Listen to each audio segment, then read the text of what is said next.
तो दुनिया में दो तरह के समंदर होते हैं, एक वो जिसमें पानी होता है और दूसरा वो जो गरीब की आंखों में हमेशा भरा रहता है। ये कहानी है दीनू की, एक ऐसा बदनसीब मछुआरा जिसकी जिंदगी का सूरज गरीबी के बादलों में कहीं खो गया था। न उसके पास अपनी नाव थी, न कोई बड़ा जाल। उसके पास अगर कुछ था तो वो थी बस एक कभी न टूटने वाली उम्मीद। हे प्रभु, आज मेरी लाज रख लेना। घर में राशन का एक दाना नहीं है।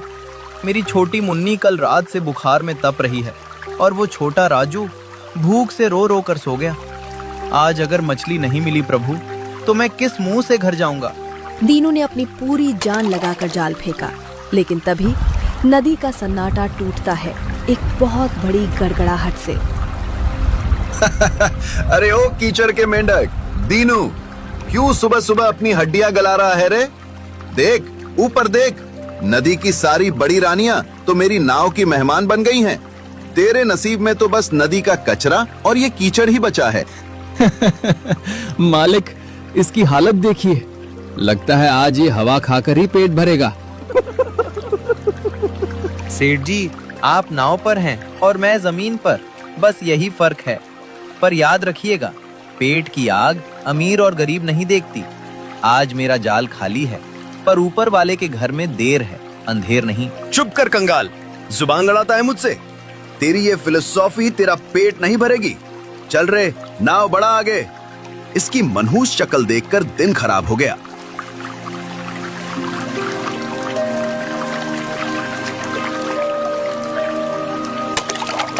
दीनू ने घंटों की मेहनत के बाद जैसे तैसे 3 से 4 मछलियां पकड़ा और सीधे बाजार लेकर भागा।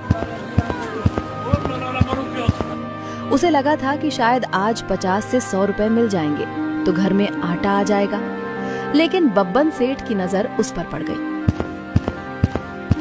ले लो बाबूजी, एकदम ताजी मछली है, सस्ती दे दूंगा। भाई क्या भाव है? ताजी तो लग रही है। अरे रुको रुको भाई साहब, क्या कर रहे हो? अपने बच्चों को अनाथ करना है क्या? क्या हुआ सेठ जी, क्यों डरा रहे हो? अरे गौर से देखो इन मछलियों को। इनकी आंखें देखो, पीली पड़ गई हैं। ये मरी हुई और सड़ी हुई मछलियां हैं। ये दीनू नाले के पास से मरे हुए जानवर उठा लाया है। अभी खाओगे, शाम को पूरा परिवार हैजे से मर जाएगा। नहीं नहीं मालिक, ये झूठ बोल रहे हैं। कसम गंगा मैया की, अभी जिंदा पकड़ कर लाया हूँ। देखिए, ये अभी भी सांस ले रही हैं। मेरे बच्चों की कसम, ये ताजी हैं। चल हट ड्रामेबाज, बच्चों की झूठी कसम खाता है। भाइयों, रिस्क मत लो, मेरी दुकान में आओ। ताजा फिश पकौड़ा तल रहा है। एसी में बैठो, इस भिखारी को यहाँ से भगाओ। हटा ले भाई अपनी सड़ी मछली, हमें नहीं चाहिए।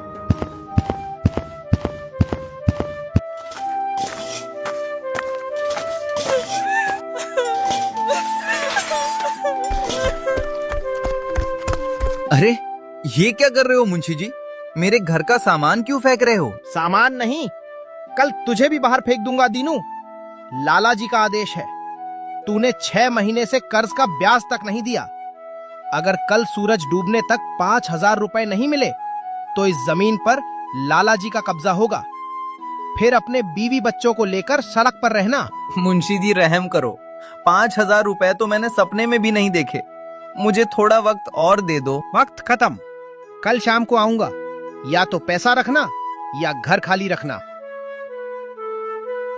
माँ, पेट में बहुत तेज दर्द हो रहा है, कुछ खाने को दे दो माँ।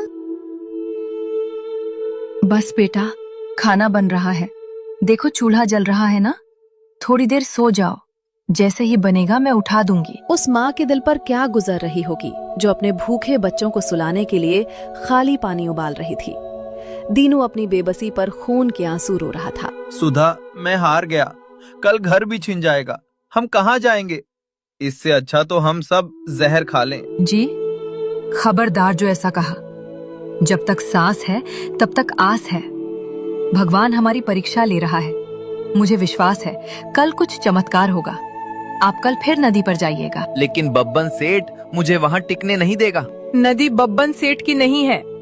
जाइए, बच्चों के लिए जाइए। खाली हाथ मत लौटिएगा, चाहे पत्थर ही मिले ले आइएगा।